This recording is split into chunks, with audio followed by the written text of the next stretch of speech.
The LG V30 is a lot like many of the other 2017 flagships, with the metal and glass design for wireless charging, dual cameras, and shrunken bezels, but it also has a couple of quirks that sets itself apart. So before you go out and buy the V30, here are 5 things you should know.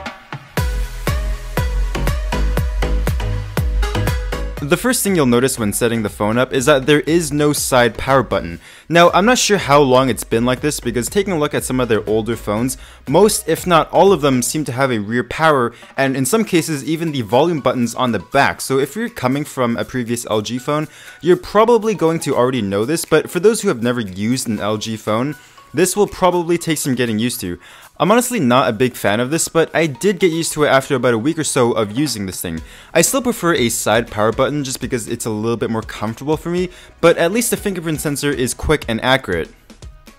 The second thing you should know is the audio quality. Now, I watch a lot of tech reviews myself, so even before getting this phone, I sort of knew what I was getting myself into, but when I heard that the speakers are bad, I was not expecting them to be as bad as they are. To be fair though, I did have some pretty high expectations because I thought the criticisms about the speaker was just a nitpick on something. So they're not unusable, I think they sound okay, but they're definitely not good sounding speakers. It's a single bottom firing speaker, so I would have liked to have seen dual speakers like on the iPhone X, the Pixel 2, or the Razer phone, but if you're coming out from a 2-year contract and you're looking for a new phone right now, then you probably won't be too disappointed. I'd say they're on par with something like the iPhone 6s, so they're not bad, but if you're coming from another 2017 flagship, then that's where you're going to be disappointed.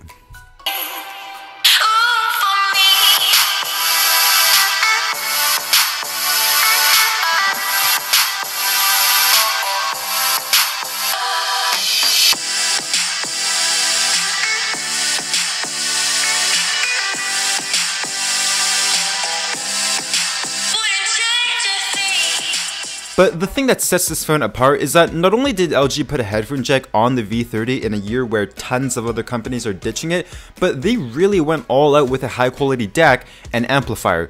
You won't really notice the benefits with cheaper earbuds and headphones, but if you own something like the Sennheiser HD650s, you're definitely going to notice an improvement compared to pretty much any other smartphone on the market right now.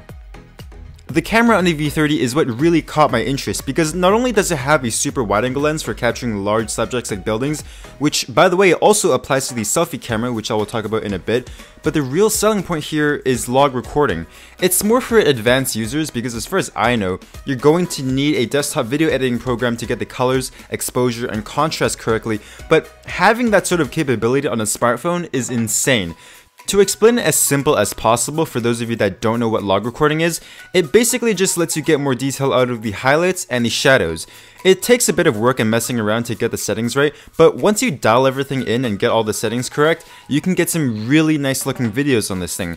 Aside from that, if you're not that crazy of a videographer but you still want some sort of control over the camera, LG did a fantastic job with the manual controls. The layout here is clean and simple, and honestly, it's one of the best camera apps that I've seen so far.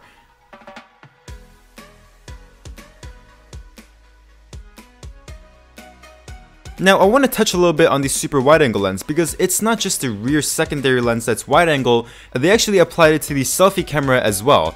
They're not using dual cameras on the front though, it's actually just a single wide-angle lens that gets zoomed in and out depending on which mode you choose, and it actually works quite well.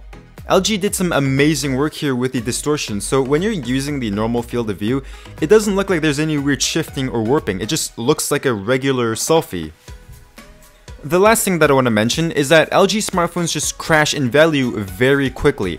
TELUS, which is one of the major carriers here in Canada, actually discounted the V30 from $300 on contract to $0 in less than 2 months, and if you check on places like eBay or Craigslist, you'll easily find some used ones for crazy cheap prices.